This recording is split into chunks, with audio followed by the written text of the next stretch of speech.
Hello, and welcome to my channel. My name is Pika, and today we're going to be making challah bread, which I love making challah bread. I like to make it on Fridays. And challah is just a sweet bread that's braided. I know we have Publix in our area in Florida, and you can pick it up there, or you can make your own. They make a lovely bread, but if you make it your own, you'll really love it. There's nothing better than smelling that fresh bread on a Friday afternoon, knowing that whatever you serve for dinner on Friday nights for Erev Shabbat, it will be heightened by the fact that you put the effort in to make the challah bread.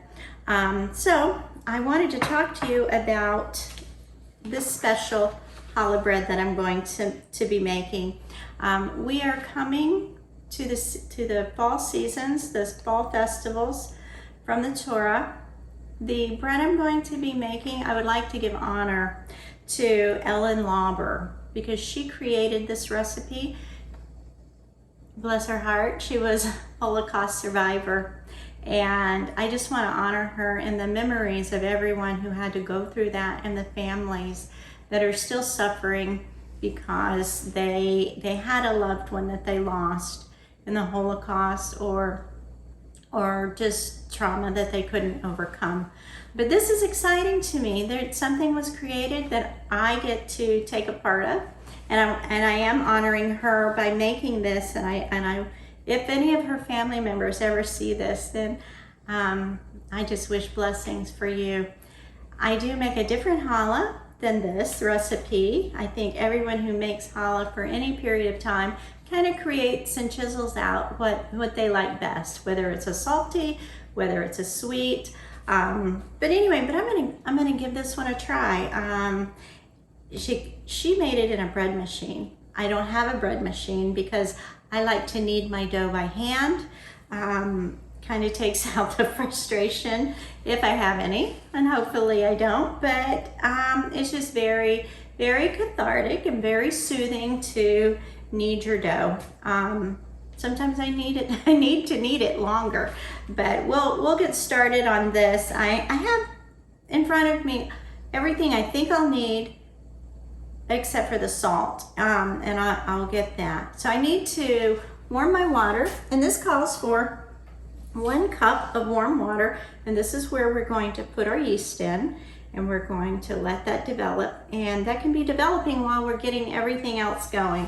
So I did warm it, but it's not enough. So a little bit more. We'll stick that in, give it 30 seconds, and then we'll talk about some of the other things. So this calls for everything to be just dumped into the bread machine. But since I don't have one, I'm going to kind of make it a little bit like I do my bread.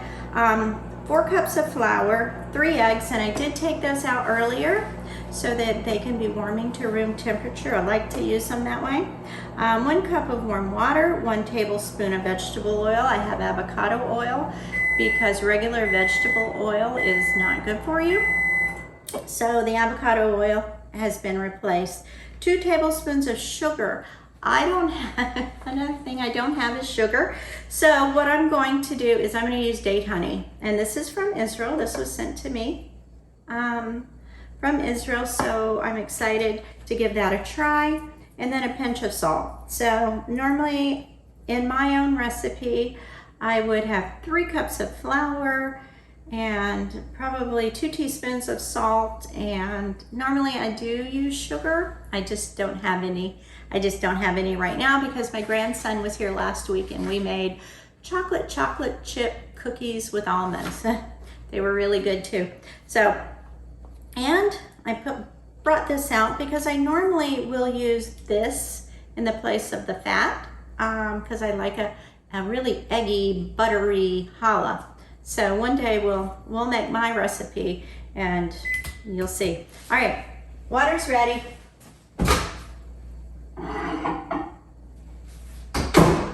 Okay, so now this calls for 2, 1, 1, 1, 1, 1, 1, 1, 1.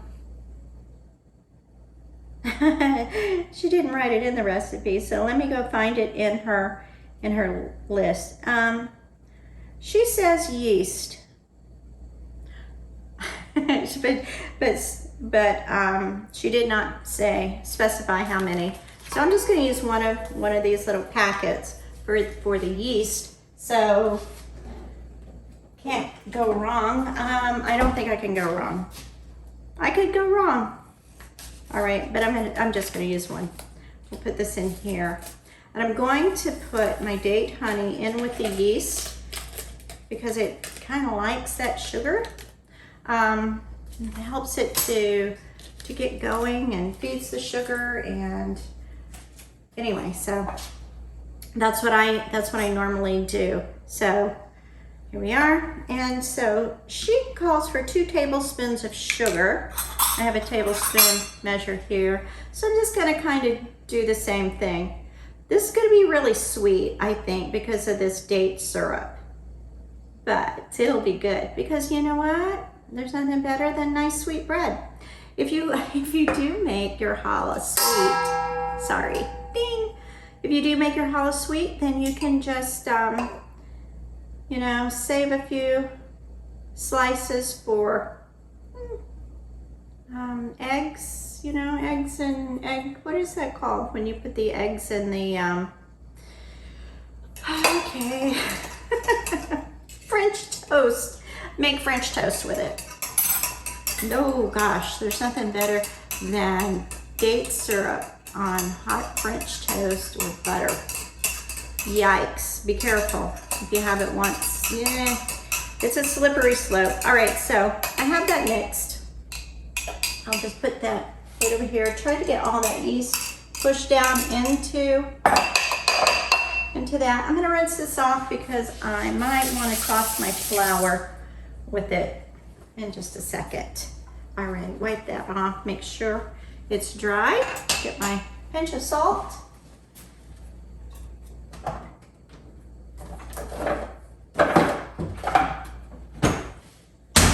right, so a pinch of salt. This is to remember my mother. My mother, blessed memory, she used to use this type of salt shaker.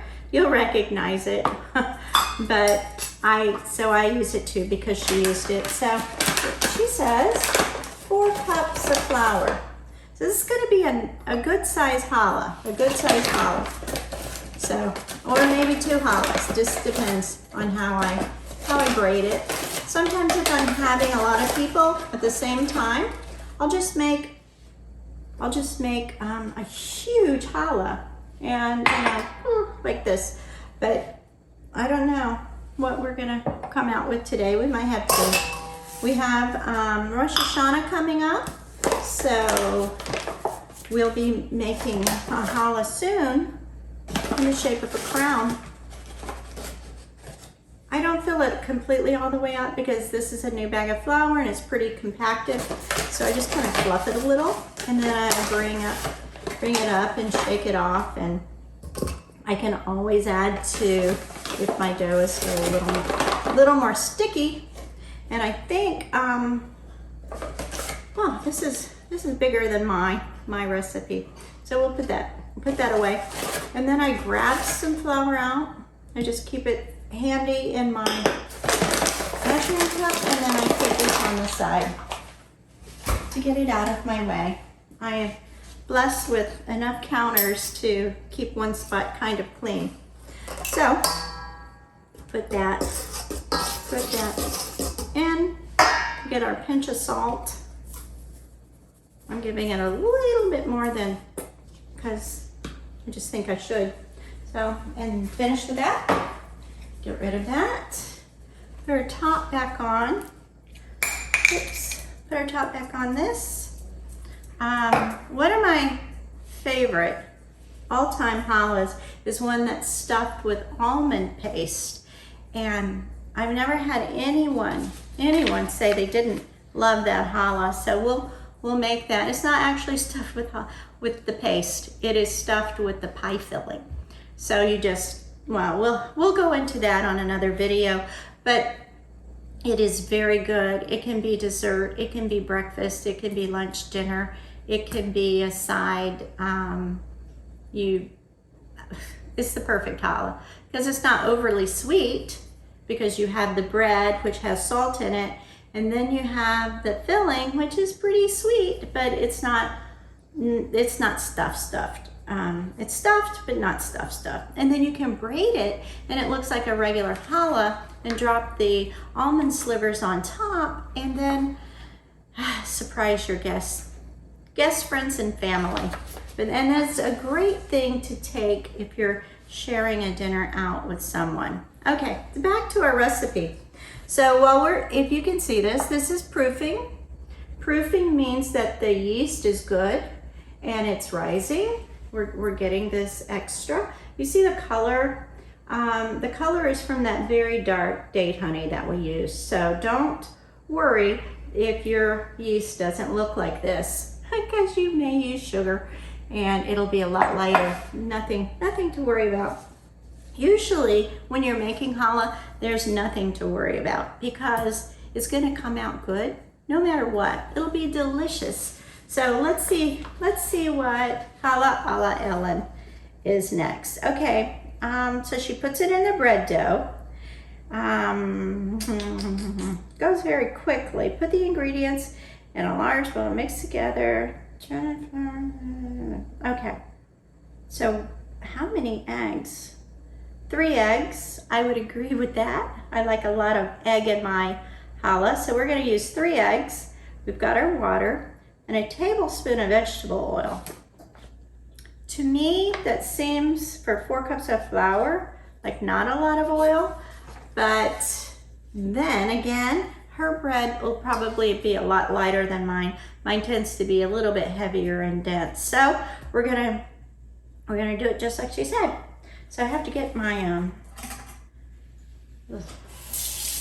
tablespoon measure out again. So we got that. So we have all our dry together and I'm mixing it up. I don't know if you've tried one of these. This is like a French whisk, I think. Wonderful. It is so sturdy and strong. You can whisk eggs, you can stir meatloaf, whatever you want. Okay, back to our recipe. So I just have avocado oil and smells good.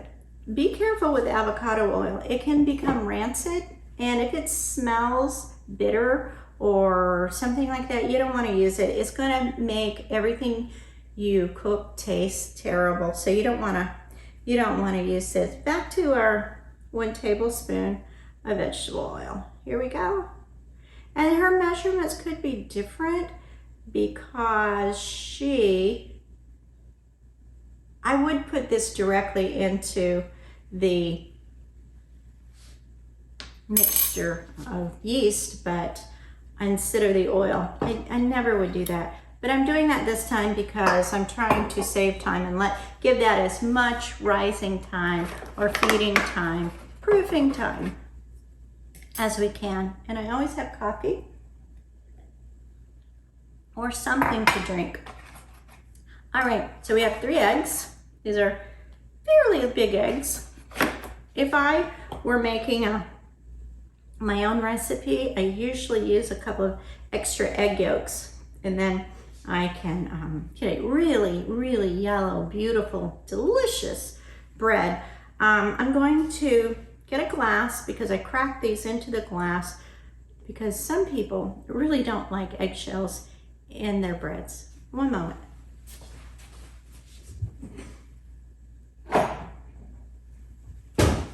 So instead of a bowl, I like to use a glass. I also make mayonnaise, and I found that nice edge of the glass just makes this so much easier. So 1 egg. She calls for 3, so 3. So there we are. You didn't see me do it, but off camera before I started the recording, I washed my hands. And I'm gonna do it again. I have a little soap dispenser built into the sink. And I'm washing my hands now because it will be inconvenient to stop later because once I get this all mixed together, you know, my hands may touch something, and I just want, you know, to make sure it's clean. You know, we have so many things going around these days, and it's special, you know, you want to keep your challah pure and clean, and so that's what I'm doing. Wow, done that. Okay, so, sorry, clean that off a little bit. That doesn't fit. Okay, let me get a fork.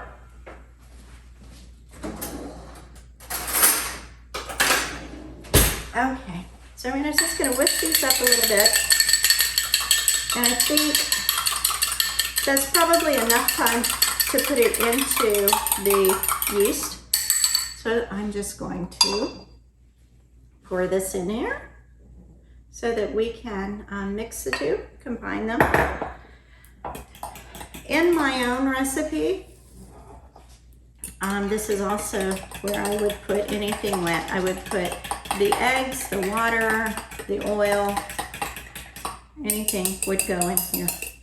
Okay, put that in there. And so here's our flour. This is the oil we put in.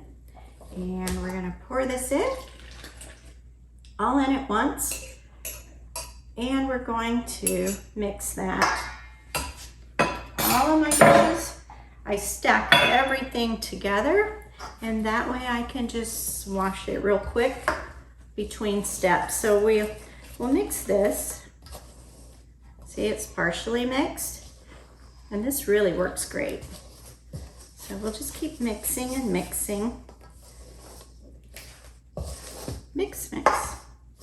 Now, if it's too sticky, when you get it to this point, you can always toss in more flour, because remember, we have some in reserve, so we won't have to go back and get it out of the bag again.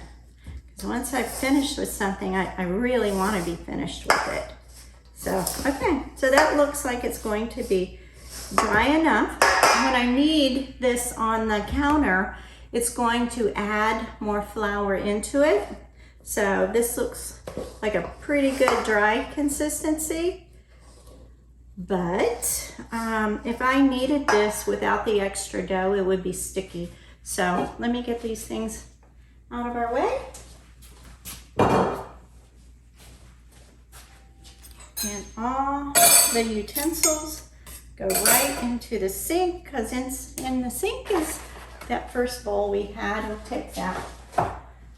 We are going to, once we need this, we're going to need to just let it sit in a warm place.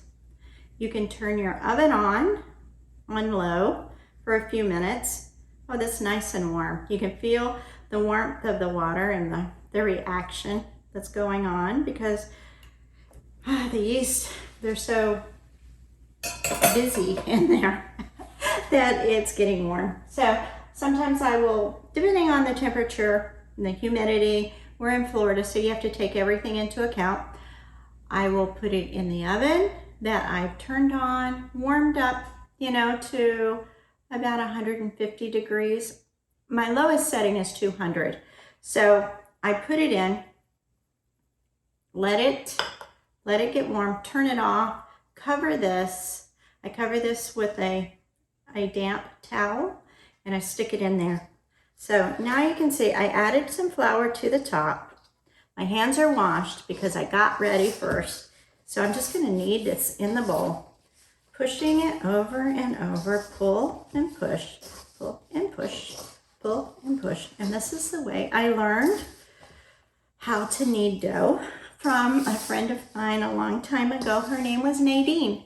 And Nadine made a lot of bread. She really did enjoy making bread. And so she had her own wheat ground that was sent in from Colorado and everything. But I don't care for whole wheat, to be honest. If I'm going to make challah, I want to enjoy it. And it's not that I don't like whole wheat bread, because we really don't eat very much bread anyway. So there's my little guy right there. I'm going to reuse this bowl. I'm going to wash it out, and I'm going to oil it, and I'll show you how I do that. All right, so I just start kneading. And you do this for some people. It depends on the person, how long you need your dough, because I will do it 5 or 10 minutes, or I will do it 20 minutes. It depends on the bread that you're making, the person who created the recipe, and their opinion of it, because I'm assuming they tried it many different times, many different ways, and they came out to the right answer for you. So normally it'll say need 5 minutes, need 8 minutes, but I have seen them that have said need 20 minutes. That's a long time. And this is a great time to say prayers for your family, say prayers for yourself, for the nation of Israel, for our country, whatever country you're in. Everybody needs a little help, right? So I will knead this, and I will continue kneading this, and then I'll come right back and show you what the next step is. Well, the challah has been rising for about an hour and 45 minutes. Anywhere from an hour and a half to 2 hours is usually pretty good. I did a few things, so my timing went over a little bit. My goal was an hour and a half, but that's okay. I got dinner started, and I got my flowers watered, so time well spent. So the dough has risen beautifully. So let me show you how much we have. So remember, we started with this little ball, a really dense little ball. Look what we have now. So we're going to put some flour on the board and just kind of tease this out. Since we put all the oil in, the dough didn't stick. I think in the first part of the video, I went back and watched it, and I said the oil doesn't stick. Oil never sticks. But anyway, here we are. We're going to just plop that right onto the board, counter, whatever you have, whatever space you have. It could be a dining room table, it could be anything. So I'm just kind of rolling it out a little bit and over. So what I think what I'm going to do, and you have this dilemma every time you make challah. What kind of challah? What kind of shape am I going to make? I think what I'm going to do is just make a traditional crown shape, since next week we will be celebrating Rosh Hashanah, and so we make a crown during this time of year. You don't have to. You can make a 3 braid, a 4 braid, a 6 braid, 12 braid, depending on what you want. And I learned from Jamie Geller the best ways and the quickest ways to braid challah. So I always like to give her credit for any challah that I make, because I watched her video, because the challah I was making before that, was just not very pretty. So I just watched her videos over and over and over and over. And then I, got a little better at it. It takes time and practice. What I'm doing now is just kind of stretching the dough a little bit, because I'm going to let this rise one more time for half an hour. Just kind of pulling it out and making little balls. Then what I'm going to do with this, these are going to all be little strands, each little strand part of the braid. I'm picking up a little flour each time. So I'm going to squish these out to about the size I want. Some people do a second rise with their challah in the pan. They squish it down and let it rise a second time. That was not in this recipe, so I'm not going to do that. I like to follow the recipe according to how it was written. And this time I didn't completely, because I didn't have the bread machine and I did not have any regular white sugar on hand. So what I did, okay, the smoother you make these, the prettier your challah is going to be. So just kind of stretch that out a little bit. And if you're young and you just get married, and congratulations, mazel tov, you can just rebraid and rebraid and rebraid until it looks pretty before it's baked. And if it's pretty before it's baked, it'll be pretty after it's baked. So no one knows how many mess ups you really had. So you want them all to be kind of the same weight. And I actually used to weigh these on a scale to make sure that I had the same equal weights, because it was really important for me to get it right. I wanted to get it right, and then I could relax and do it the way I wanted to, but I had to know what was right to know what was acceptable, if that makes sense. So I have these all out. My towel is dry because I put it in, I made a mistake. I said my oven goes to 200. My oven actually goes down to 170. So I put it on 170 until it heated to 170. I put my bowl in and left the door open just a little so that it wouldn't stay that hot, because that's way too hot. So I'm just going to cover this now, let it rise one more time. And the reason I'm covering it with this damp cloth is because I want it to stay moist. And then we'll take this off, and with dry hands we'll roll it out, because these braids will kind of shrink back up. So we'll pull them back out and we'll roll them until they're really workable, and then we're going to make the round challah. The bread has had time to rise, so one more time, the strands, they've gotten fatter and bigger. So we're finished with that, so that'll go in the laundry. We are going to be rolling out this bread, and so I'm going to give my hands a quick wash. So as you can see, it has risen quite a bit, so we will roll it out. We're going to have 4 strands to make our round challah, and see how it goes. But this is going to be a big one. This is not a tiny challah by any means. I sometimes they're a little easier to handle, but we have counter space, so we're going to give it a try. So we have these. The gluten has loosened up quite a bit, so we can really roll these out and have a nice long strand. So that's 1. And over here, 2 and 3. Whoops. See, that's where I stuck it together. So I'll stick it together again. All right. So these are not always perfect and beautiful, but usually the ends you tuck underneath, so you don't have to be too concerned about that. Everything is fixable. Everything is doable. Everything's hideable. So I'll just roll these out until we get them all about the same length, the same thickness.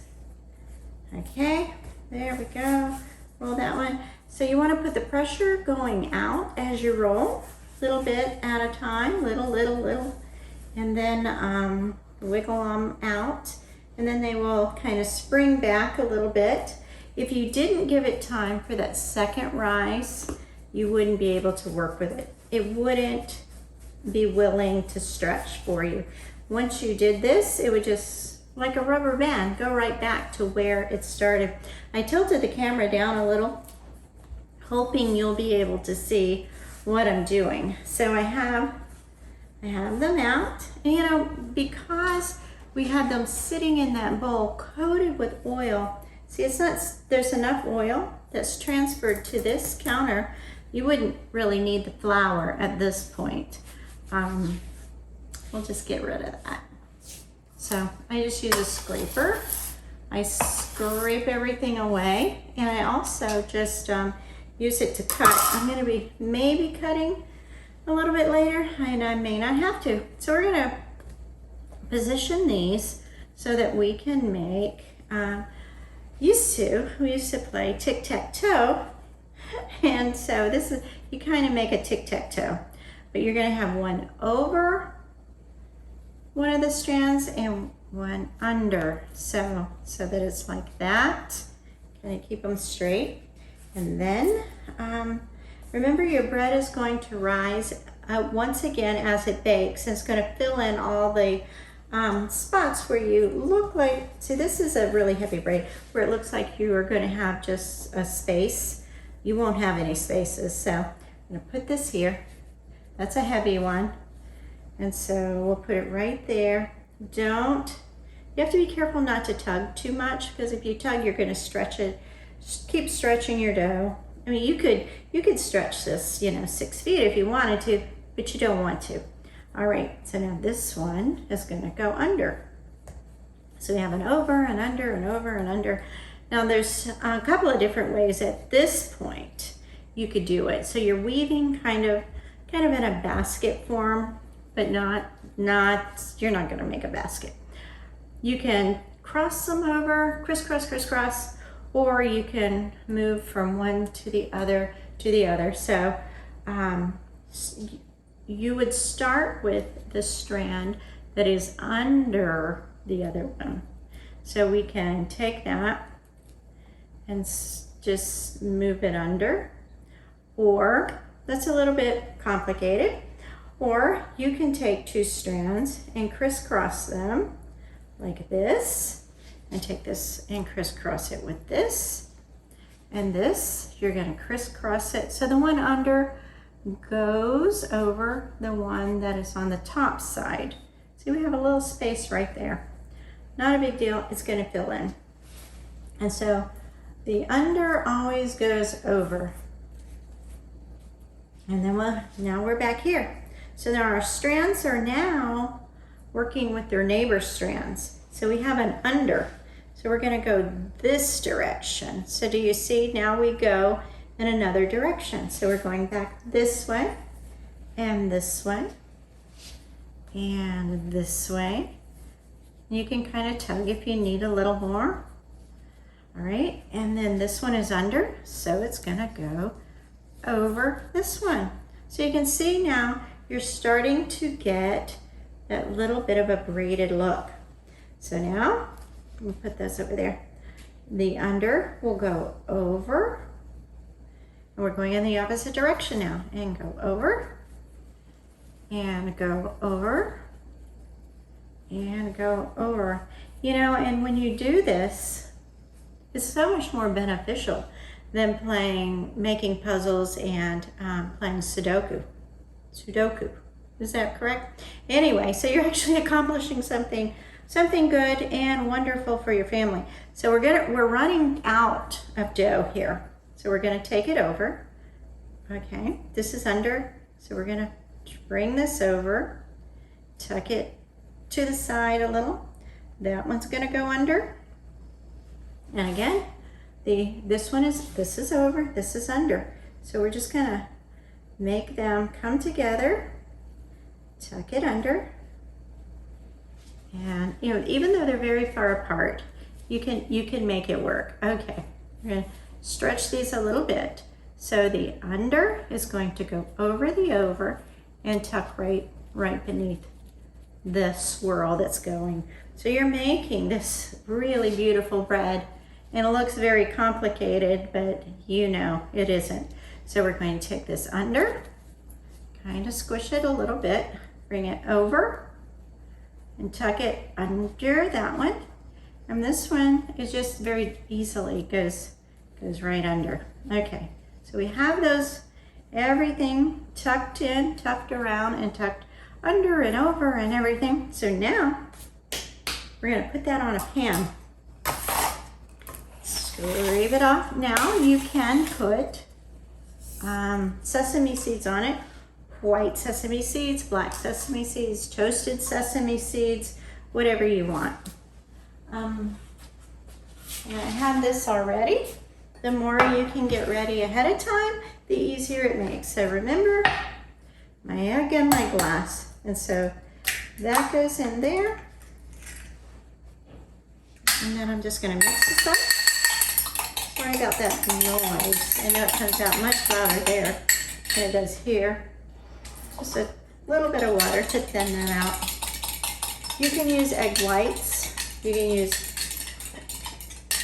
anything you want, but you can use, I like it mixed. You can use just the egg yolk, or you can use the egg white. I like it mixed. It gives it a pretty color and a very nice sheen. Now, the trick is picking this up so that you don't stretch or flatten or unbraid. So you just kind of get under there. You can feel the ends when you do that. See that? You can feel them. So we have to stick that back in there in this direction. Okay, all right, so now we have our challah. Very nice, nicely done. You can tuck it under a little if you want to give it a little more height. You see that's going to fill up our pan, so that's going to be the perfect size. Then we're going to, you don't have to really egg wash it at this point. I do, and I'm going to do it one more time. So now we're going to let this rise for about a half an hour before we bake it, because the baking process will go so fast it won't have a chance to get its full rise before it starts cooking. So we want it to rise one more time. Here we are. And if I had some toasted sesame seeds, I think I might put it on, because I just think that looks fun and festive. But I will put another egg wash on before we're finished. Now I'm not going to put my towel, nice and wet. I'm not going to put that on. I'm going to put some plastic wrap over it because I still don't want it to get dried out. So I'll just grab a piece and put that on, and then we'll give it 30 minutes, and then we'll come back and we'll bake it. And that's all there is to it. So if I can do it, you can do it. Okay, so here's the fun part. Now the bread has risen. We'll take this off. You don't ever want to put that on too tight. You just enough to keep it from getting dried out. So we'll put that there. No, I can't stand it there. I'll put it here. Okay, so we're going to paint this one more time. We'll put an egg wash on this, and this is going to make it very shiny, very glistening, even after the baking process. So we'll do that. And now, I did put it on before, you remember, and I'm doing it again because the bigger the challah gets, the more space you see without the egg wash on it. So I want to make sure I get this at the edges where the other egg wash didn't reach because it hadn't risen yet. So I'm going to bake this in my oven, and it depends on your oven. I'm going to bake it at 360 for about 35 or 40 minutes, depending on what it looks like in that amount of time. Some say the internal temperature should be 190 degrees. I find that might be just a little bit too cooked for the outside of the bread. So when I do take an internal temperature, I'm looking for more around 180, 175, 180. And I find that makes a really, really good bread. Once in a while, your breads are good all the time, but once in a while, you'll have one that just knocks your socks off. And that's what you try to recreate. So anyway, we don't want to make scrambled eggs, so we don't want too much resting in these little crevices, but we do want to make sure everything's covered. And I'm going to pop this in the oven and let it continue to bake for, not continue to bake, but to bake for about half an hour. And then we'll be right back and see how it looks.